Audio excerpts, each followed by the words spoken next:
Dan selamat Waalaikumsalam warahmatullahi wabarakatuh. Dan selamat siang Bapak, Ibu, serta Ananda sekalian yang sudah menyempatkan hadir pada pertemuan kita pada siang hari ini. Saya mengucapkan banyak terima kasih. Kemudian senang berjumpa kembali dengan Bapak, Ibu, serta Ananda sekalian dalam seminar online Virtual Koordinator Training Kalimantan Utara Batch 8 pada hari ini, yaitu tanggal 20 Februari 2021. Mengawali segala sesuatunya untuk sesi ini, yang akan bertindak sebagai presenter adalah Ibu Rumia Kamarudin dari SMK Negeri 3 Tarakan. Kemudian sebagai moderatornya yaitu Ananda Melsa Cynthia Yusparani, salah satu siswa dari SMK Negeri 1 Malinau. Dan saya sendiri sebagai hostnya, Ibu Risnawati, juga dari SMK Negeri 1 Malinau.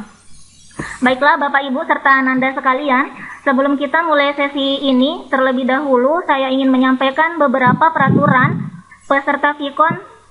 Yang pertama, peserta Vikon dilarang mengaktifkan mikrofon selama presenter menyampaikan materi. Jadi mohon maaf Bapak Ibu yang kemudian mikrofonnya masih aktif untuk di-unmute dulu. Kemudian yang kedua, peserta dilarang share screen selama materi sedang dipaparkan oleh presenter. Kemudian yang ketiga, nanti peserta akan diberi waktu untuk tanya jawab dengan menuliskan di kolom chat atau dengan mengklik gambar tangan untuk berbicara kepada pemateri setelah moderator mempersilahkan untuk bertanya. Kemudian yang keempat, peserta dilarang membuat kegaduhan selama materi sedang dipaparkan. Kemudian yang terakhir, yang paling penting juga adalah peserta, moderator, pemateri, dan host wajib untuk mengisi daftar hadir. Nanti linknya akan di-share di kolom chat atau di kolom komentar. Baiklah, Bapak Ibu serta Ananda sekalian, saya persilahkan kepada moderator Ananda Melsa Cynthia Yusparani untuk memandu jalannya seminar pada siang hari ini. Saya persilahkan. Terima kasih kepada host Ibu Risnawati yang telah membuka sesi yang luar biasa ini. Pada hari ini yang menjadi pemateri adalah Ibu Rumia Kamarudin dari SMK Negeri 3 Tarakan. Pada hari ini, beliau akan memaparkan materi dengan judul Cara Membuat Pakan Ikan dengan Mudah. Pada pemaparan ini akan kami bagi menjadi dua sesi, yaitu sesi pemaparan dan sesi tanya jawab, atau diskusi di mana Bapak dan Ibu bisa berinteraksi langsung dalam diskusi yang luar biasa ini. Materi ini adalah materi yang sangat menarik dan sangat penting bagi kita semua. Tanpa membuang waktu, saya persilahkan kepada Ibu Rumia Kamarudin untuk menyampaikan paparannya. Waktu pemaparan materi 10 menit, kepada beliau dipersilahkan. Baik, terima kasih Ananda Musa. Assalamualaikum warahmatullahi wabarakatuh. Waalaikumsalam.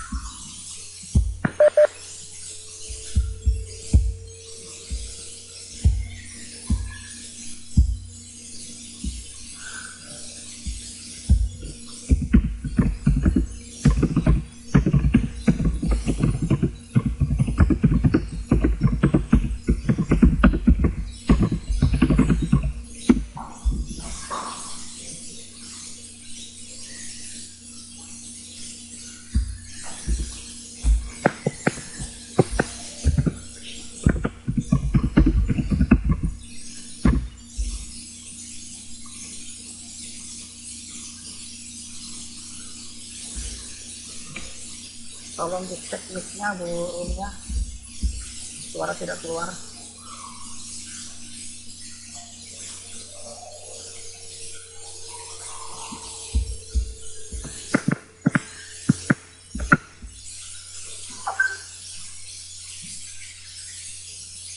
Mohon izin Ibu Rumia, suara nggak kedengeran Bu.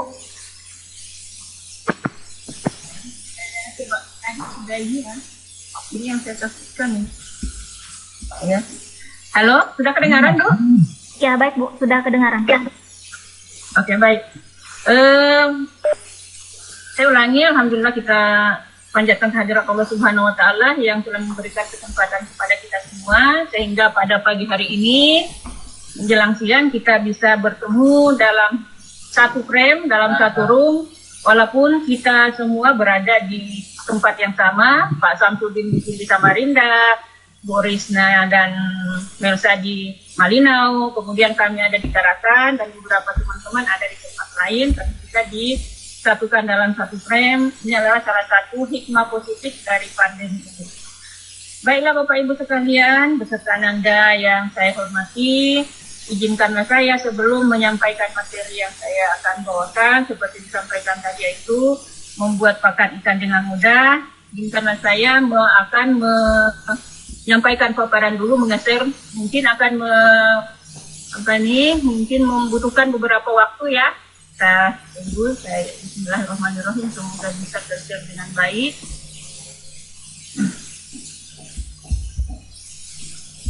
Kita tunggu Bapak Ibu, mohon kesabaran.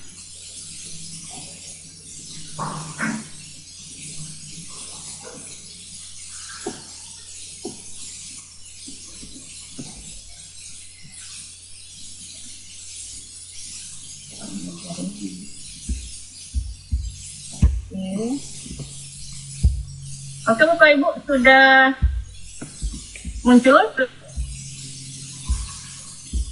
Ya, sudah kelihatan Bu. Lanjut Bu. Sudah.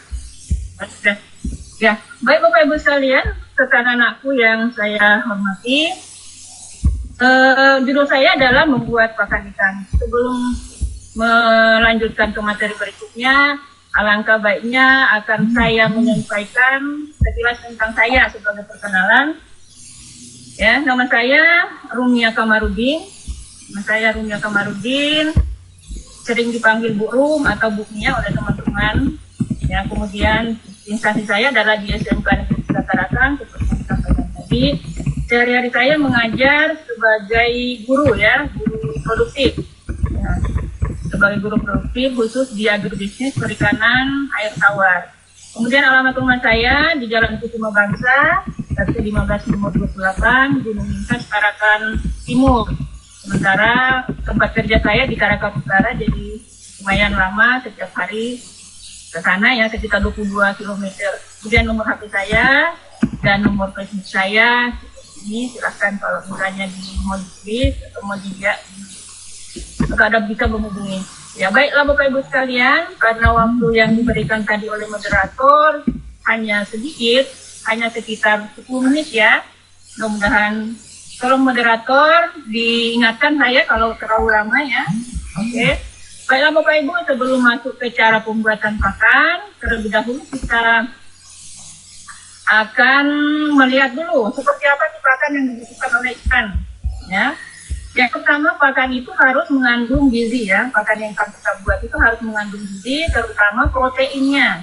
Ya, harus sesuai dengan yang dibutuhkan oleh ikan. Kemudian yang kedua, diameter pakan harus lebih kecil dari bukaan mulut ikan. Sama dengan manusia, ada yang bayi, ada yang dewasa, ada yang nenek. Butuhkan diameter makanan yang masuk ke mulutnya itu berbeda. Mungkin bayi harus bubur, nenek-nenek harus yang besar sudah nasi ya. Kemudian pakan itu mudah dicerna. Jadi ada bahan yang mudah dicerna, ada yang tidak mudah dicerna. Nanti kita harus mencari membuat pakan yang mudah dicerna. Kemudian yang keempat, kandungan nutrisi pakan itu mudah diserap oleh tubuh. Kemudian memiliki rasa yang disukai oleh ikan. Ya, mungkin kalau di masakan manusia supaya rasanya enak mungkin dikasih roiko, penyedap rasa dan sebagainya ya. Kemudian kandungan abunya rendah. Kandungan abu ini biasanya membuat pakan itu membuat penurunan kualitas air pada kolam kalau kandungan abunya terlalu tinggi. Kemudian tingkat efektivitasnya juga tinggi. Kemudian kita mengenal dulu juga bentuk-bentuk pakan itu seperti apa. Ya, bentuk pakan itu ada cair. Cair itu ada dua, ada yang emulsi, kemudian ada yang suspensi ya. Nah ini biasanya untuk ikan-ikan yang baru menetas. Ya, sudah hari setelah menetas, itu sudah bisa diberikan pakan dengan bentuk cair. Ya, kemudian setelah itu beberapa minggu kemudian sudah bisa diberi bentuk tepung, jadi pakan dengan bentuk tepung, kemudian bentuk butiran, kemudian ada bentuk lembaran, kemudian ada bentuk pelet tenggelam dan pelet terapung. Kalau untuk pelet tenggelam ini untuk udang karena tempat pencarian makannya itu di dasar, sehingga kita akan membuat pelet untuk udang ini adalah pelet yang tenggelam. Kemudian pelet yang terapung biasanya dibuat untuk ikan karena tempat pencarian makannya itu ada di permukaan, di atas, di bawah permukaan sedikit ya. Nah, hari ini kita akan menjelaskan tentang cara pembuatan pakan pelet ya. Baiklah Bapak Ibu sekalian, kita lanjut. Bahan yang digunakan. Ya, bahan yang digunakan ini adalah bahan yang ada di sekitar kita saja, bukan merupakan makanan pokok manusia. Ya, yang pertama tepung ikan. Ya, tepung ikan ini kita ambil dari ikan-ikan bucah, ya, ikan-ikan yang sudah tidak dimanfaatkan, tidak dikonsumsi oleh manusia, kita buat menjadi tepung. Kemudian tepung kedelai. Ya, tepung kedelai juga adalah jangan yang kualitas nomor 1, mungkin yang kualitas nomor 2 bisa kita gunakan. Ya, kemudian dedak halus, ini merupakan limbah dari penggilingan beras ya, padi menjadi beras, limbah yang tidak bisa digunakan lagi. Nah, ini kita bisa gunakan untuk pakan ikan, tapi mengandung protein yang begitu tinggi. Kemudian tepung kanji. Nah, tepung kanji bukan untuk kue saja ya, tapi bisa juga digunakan untuk bahan perekat pada pakan ikan, sekaligus menjadi sumber karbohidrat dan sumber protein. Kemudian tepung jagung. Tepung jagung juga ya kita ambil yang kualitas di bawah, jangan yang kualitas yang bisa dikonsumsi oleh manusia. Kemudian kita tambahkan vitamin dan mineral. Ya, vitamin dan mineral ya untuk menambah nafsu makan ikan. Kemudian juga kan ini untuk pertumbuhan ya, sehingga kita harus tambahkan vitamin dan mineral. Kemudian air. Ya, jadi ini merupakan beberapa bahan yang bisa kita kombinasikan dalam membuat pakan ikan. Nah, baiklah Bapak Ibu sekalian, sebelum membuat pakan, kita harus terlebih dahulu membuat formulasi. Formulasi ini semacam resep ya, resep berapa bagian, misalnya tadi ada 5 bahan yang kita pakai. Misalnya tepung ikan berapa bagian, tepung kedelai berapa bagian, dedak halus berapa bagian. Itu kita gunakan ada 3 metode ya. Metode pertama bikin sangka rating, kemudian metode kedua percobaan kesalahan, dan metode ketiga adalah metode aljabar. Nah, dari sini akan kita dapatkan suatu rumusan ya, keromian atau formulasi biasa disebut ilmiah perikanan gitu ya. Nah, kemudian alat yang kita gunakan cukup sederhana Bapak Ibu serta laku sekalian. Yang pertama adalah penggiling. Nah, penggiling yang ada di sini, ya bisa aja itu kita ganti ya, kalau memang tidak ada, kita bisa gunakan blender atau apa, atau ditumbuk ya, kalau dulu mungkin ditumbuk, kalau ada yang lebih memudahkan kita ya nggak apa-apa digunakan. Kemudian yang kedua adalah ayakan. Ya, ayakan ini kan gunanya untuk memisahkan yang partikel besar dengan yang kecil, sehingga kita bisa menggunakan model apa saja, bisa yang manual seperti ini atau bisa yang lebih canggih ya. Kemudian yang ketiga adalah timbangan atau penimbang. Bisa kita gunakan berbagai macam jenis timbangan yang banyak, ada yang digital, ada yang manual dan sebagainya. Nah, kemudian yang keempat adalah pengadu. Pengadunya atau mixer, ya bisa tangan pun bisa, sendok pun bisa, blender bisa, yang ukurannya macam-macam, yang canggih dan yang rumahan juga bisa ya. Yang penting fungsinya untuk itu. Kemudian yang kelima adalah pencetak pelet. Pencetak pelet ini bisa menggunakan gilingan daging Bapak Ibu dan anak-anak sekalian ya. Kemudian yang keenam adalah pengering. Pengering ini bisa manual dengan menggunakan sinar matahari, bisa dengan oven, bisa dengan mengipas atau kipas angin yang jelas. Pakan itu kering setelah dicetak. Seperti itu Bapak Ibu sekalian. Maaf, ingatkan ya, Ananda Mirza. Kemudian berikutnya adalah bagaimana proses membuat pakan itu. Seperti tadi ada alatnya, ada bahan kita sudah siapkan. Langkah pertama yang kita lakukan adalah menepung ya, atau menggiling bahan baku tadi menjadi tepung. Karena kalau dia Karena kalau dia tepung ukurannya lebih halus, maka dia akan lebih gampang untuk dicampur satu dengan yang lain. Nah, kita bisa memperhatikan saringannya, bagaimana ukuran saringannya, kemudian penepungnya, ya itu seperti di gambar ya. Kemudian yang kedua, menimbang bahan baku yang telah dijadikan tepung tadi sesuai dengan hasil formulasi ya. Tadi ada 3 metode, ada atur resep. Nah, langkah kedua adalah kita timbang. Maaf Ibu, pengingat bahan baku untuk pengukuran materinya sisa 2 menit.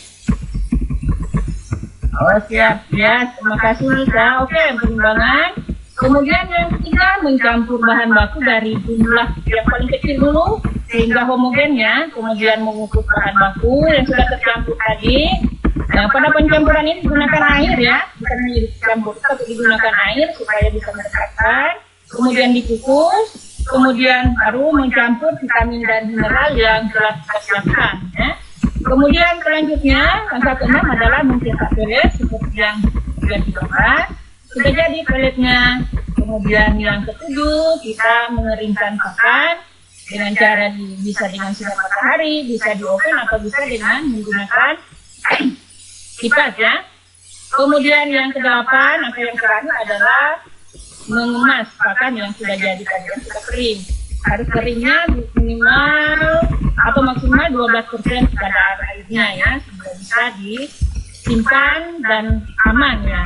Nah, yang terakhir adalah penyimpanan pakan.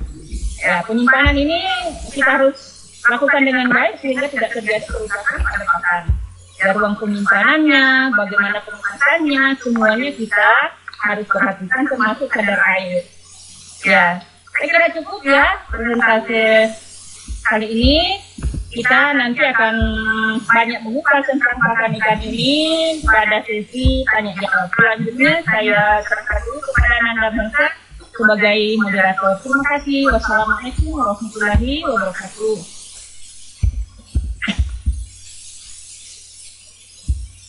Demikian paparan dari Ibu Rumia Kamarudin. Kami akan lanjutkan dengan sesi tanya jawab.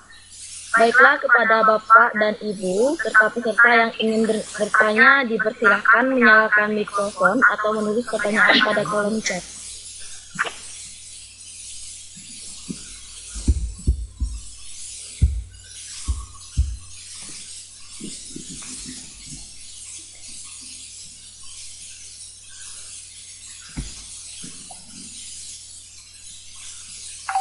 Dipersilahkan. Jika ada pertanyaan,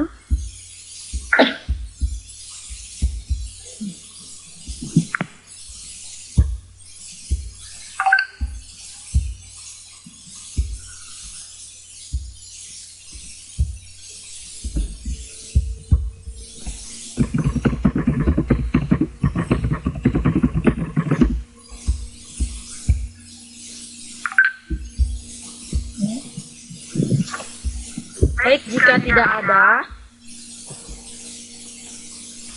Ibu Rumia, di sini saya ada pertanyaan. Dalam 1 hari bisa dapat berapa kilo? Jika kita mengolah pelet ini dalam 1 hari itu bisa dapat berapa kilo, Ibu? Terima kasih. Jelas suaranya, Men? Jaringan ya Allah. Ya, Men? Halo? Ya. Saya ulanginya, Bu. Ya, siap. Dalam 1 hari bisa dapat berapa kilo peletnya jika kita mengelolanya itu dalam 1 hari itu bisa dapat berapa kilo, Bu? Oh ya, terima kasih, Men. Ya, kalau untuk kilo sebenarnya di awal sudah kita harus rencanakan ya. Di awal sudah kita harus rencanakan berapa yang akan kita buat. Nah, kita tentukan misalnya 10 kilo. Ya, 10 kilo kita buat, kemudian dari 10 kilo itu kita hitung dengan formulasi tadi berapa masing-masing bagian dari bahan itu. Ya, misalnya 10 kilo kita buat pakan, berarti mungkin 5 kilo dari tepung ikan, mungkin 2 kilo dari tepung kedelai, mungkin 3 kilo dari yang lain-lainnya. Kemudian baru kita ram. Kalau untuk dalam sehari dibuat bisa bertonton sepanjang mesinnya masih kuat, kemudian pekerjaannya masih bisa. Tapi yang terpenting itu adalah di formulasinya. Ya, seperti itu ya, Anda Mersa ya. Bu. Ya. Ini saya ada buka kolom chat ya Bu, ada pertanyaan. Manfaat pemberian vitamin pada pakan itu apa ya Bu? Ya, manfaat vitamin ya sama dengan kita ya, Bapak Ibu dan anak-anak sekalian.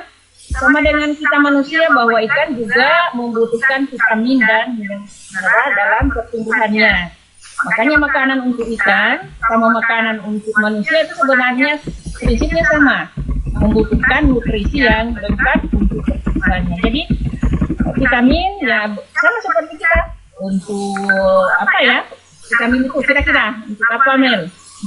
Kita ya untuk vitalitas, ya kan seperti ikan itu kan berenang ya, sehari-harinya berenang, dia membutuhkan banyak tenaga, banyak energi, kemudian termasuk ikan itu memamerkan warnanya ya, warna. Nah, vitamin itu bermanfaat untuk pewarnaan pada ikan. Kalau ikan warnanya kusam, itu tidak enak dipandang gitu ya, sehingga mereka membutuhkan vitamin dalam makanannya untuk kebutuhan itu. Mineral juga seperti itu ya.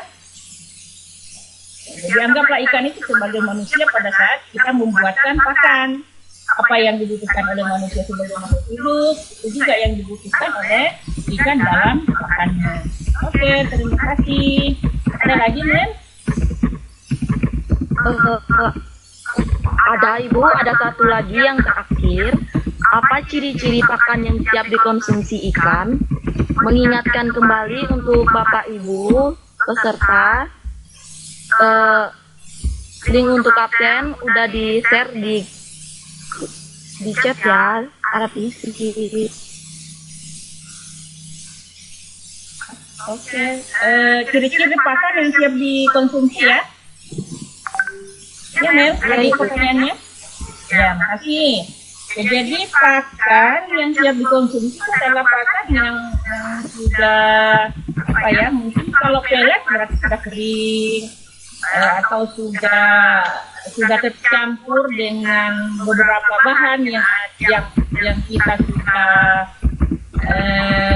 rencanakan dari awal. Misalnya tadi 5 ya, tepung ikan, tepung kanji, tepung kedelai, tepung jagung, dada halus, sudah tercampur dengan baik, kemudian kita sudah melalui proses itu sudah siap, dan yang ikan yang akan kita berikan itu sudah sesuai dengan bukaannya. Itu sebenarnya bermacam-macam, ada pakan basah dan ada pakan kering, tergantung tujuan kita membuat itu, ya. Kira itu ya. Ada lagi?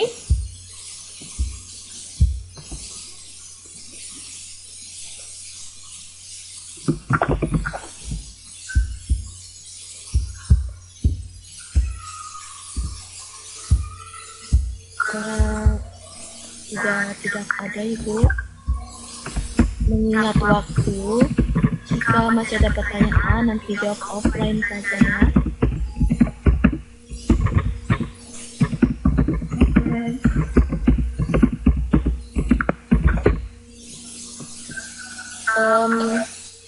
Demikianlah sesi diskusi dan tanya jawab yang luar biasa.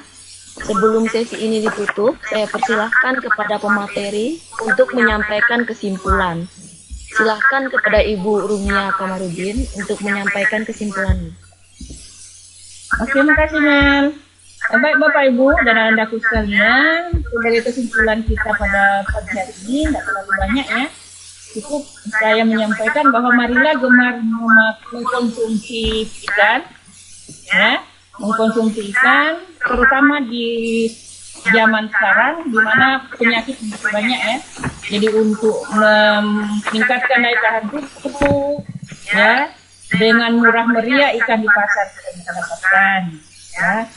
Yang kedua, setelah gemar makan ikan, bagaimana terpikir di pikiran kita untuk bisa memproduksi ikan sendiri supaya tidak banyak-banyak uang keluar. Ya, bagaimana memanfaatkan kerak-karangan untuk membudidayakan ikan sendiri. Nah, tadi sudah ada solusinya bagaimana membuat pakan ikan yang baik, yang mudah. Nah, itu bisa kita gunakan, bisa kita pakai untuk membudidayakan ikan di sekitar kita dengan cara meramu pakan sendiri. Ya, meramu pakan sendiri sangat mudah.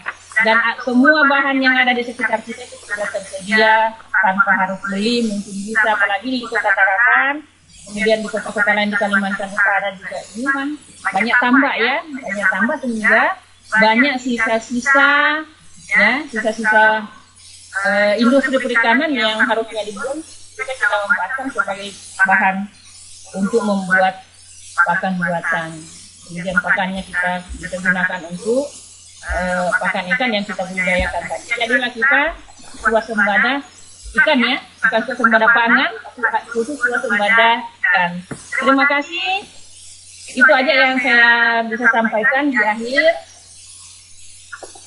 pemaparan ini. Sekali lagi saya sampaikan terima kasih banyak kepada Bapak Ibu yang telah bersedia masuk di room kami ini, room kita ini. Semoga apa yang saya sampaikan itu bermanfaat adanya untuk kita dan sekitar kita.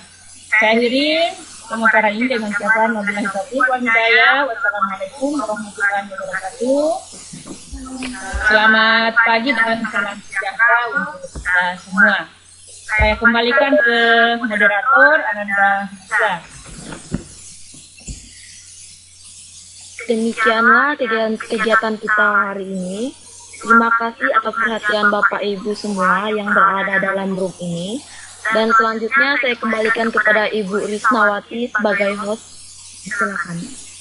Baik, terima kasih kepada Ibu Presenter, Ibu Rumia Kamarudin, kemudian Ananda Melsa sebagai moderator kita yang sudah memandu jalannya sinar pada siang hari ini. Sebelum saya undur diri beserta dengan presenter dengan moderator, mungkin saya ingin mengingatkan kembali Bapak Ibu yang sudah bergabung untuk mengisi link daftar hadir untuk seminar kali ini. Ada beberapa yang sudah mengisi, mohon Bapak Ibu yang lain untuk segera juga. Kemudian terakhir saya sampaikan semoga apa yang kita lakukan hari ini bisa memberikan manfaat bagi kita semua. Jika ada kesalahan dan kekeliruan mohon dimaafkan. Saya akhiri dengan ucapan wabillahi taufiq wal hidayah. Assalamualaikum warahmatullahi wabarakatuh. Waalaikumsalam warahmatullahi wabarakatuh.